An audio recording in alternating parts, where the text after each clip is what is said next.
He's a former #1 pick and has evolved into a star in the professional ranks. Multiple All-Star appearances, all-defensive first-team selections. Ben Simmons holds elite athleticism and defensive abilities. However, there are question marks surrounding his shooting.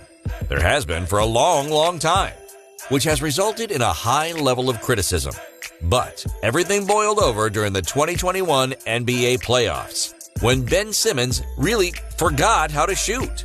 During his high school years, Ben Simmons was fearless with his shot.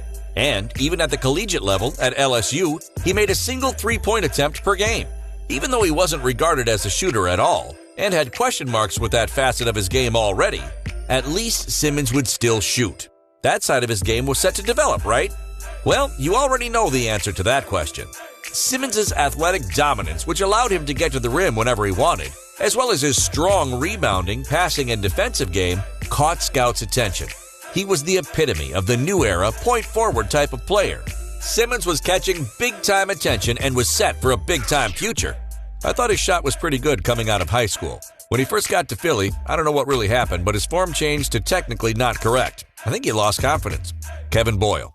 As Boyle explained, and as we fast forward with the story, Simmons' shooting failed to develop further as he reached the NBA. However, he was still regarded as a star due to his other strengths.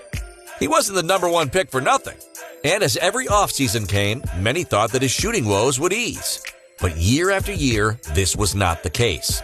Even though he'd be seen converting threes during the summer, this never translated over to NBA courts. Simmons' shooting trouble kept continuing and continuing. Fans were growing frustrated. Analysts were growing frustrated.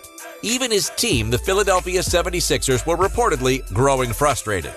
A career 14.7% three-point shooting rate, a 0% playoff success rate from beyond the arc.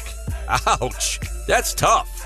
But it was during the 2021 playoffs that frustrations boiled over. I mean, it wasn't pretty. The 76ers had a stacked roster and held championship aspirations. Simmons was having a rough postseason, but the team reached the Eastern Conference semifinals. There they were facing the #5 seed Atlanta Hawks. An unexpected series win and Philadelphia would be in the conference finals. Long story short, the 76ers lost in 7. And, wait for it, Ben Simmons disappeared completely on offense. He was practically non-existent. This was highlighted by a bizarre play in the dying stages of the decisive game. Simmons was backing up Danilo Gallinari in the post and beat him with a spin move. He had an uncontested opportunity at the rim. He could lay it up, dunk it. This 6'11" man, no one was going to stop him. No one was even around him.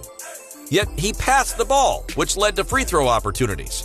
Wait, what? He passed? His confidence was at an all-time low. There was less than 4 minutes remaining.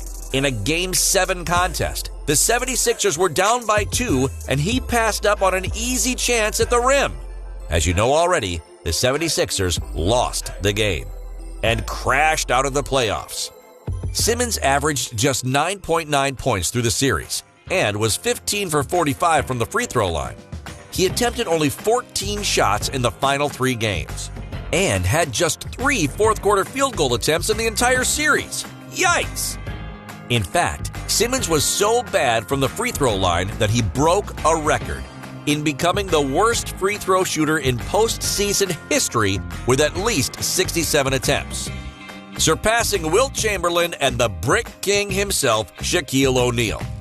While his confidence was at an all-time low, the criticism of Simmons was at an all-time high, even from his own teammates. I don't know how to say it, but I thought the turning point was when we had an open shot, we missed, and we made 1 free throw. Joel Embiid. Ben Simmons was aware of his poor performances, of course he was. His confidence from a shooting standpoint was already low, but now it was even lower. And it was declining fast. We lost. It sucks. I am who I am. It is what it is. It's not easy to win. First thing I'm going to do is clear my mind and get my mental right. Offensively, I wasn't there. I didn't do enough for my teammates. Ben Simmons. Instantly, the trade rumors started swirling. It appears that the 76ers were done with Simmons.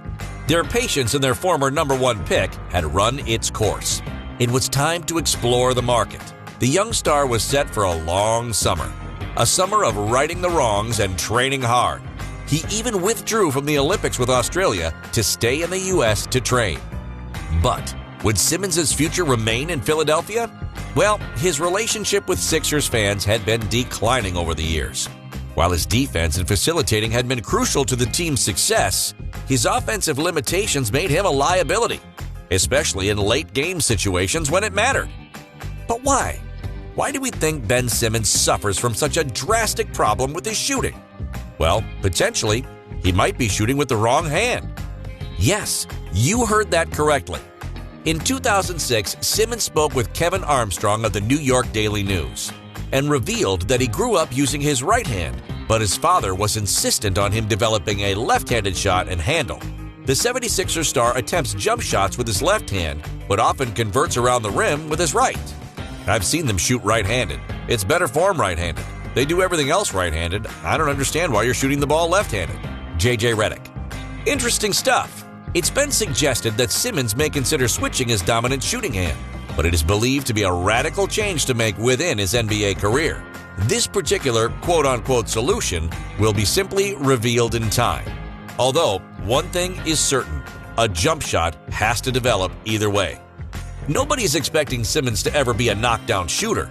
Instead, fans and those within NBA circles are urging the Australian playmaker to at least become competent in that particular facet of his game. Even Kobe Bryant, back in 2019, commented on Simmons' lack of shooting. Well, you gotta get a jump shot. Listen, it sounds humorous and all that, but I'm dead serious, because if not, he'll regret it when his career is over. Kobe Bryant. This was in response to a question about what the 76ers star needs to do to take his game to the next level. The NBA legend went on to say that he needs to put in the work to fix his problems. 10 hours a day, if it means Simmons furthers his development, is what Kobe said. It was an answer we expected from the Black Mamba himself. You know, embracing that Mamba mentality. If this kid gets a jump shot, it's a serious problem. I mean serious problem. So to answer your question, the sky's the limit for him. He can be as good as he wants to be. Kobe Bryant. Unfortunately, it's been 2 years since Bryant's advice, and Simmons still hasn't been able to improve his shot. Clearly, there's confidence issues involved. Something that isn't quite clicking mentally. And there's still more than $145 million remaining on his contract. The pressure will remain. The criticism will remain. But Ben Simmons is still only 25 years old and is entering his 5th season in the NBA. Time is still very much on his side. Time to develop a much-needed jump shot. Surely, the only way is up from here.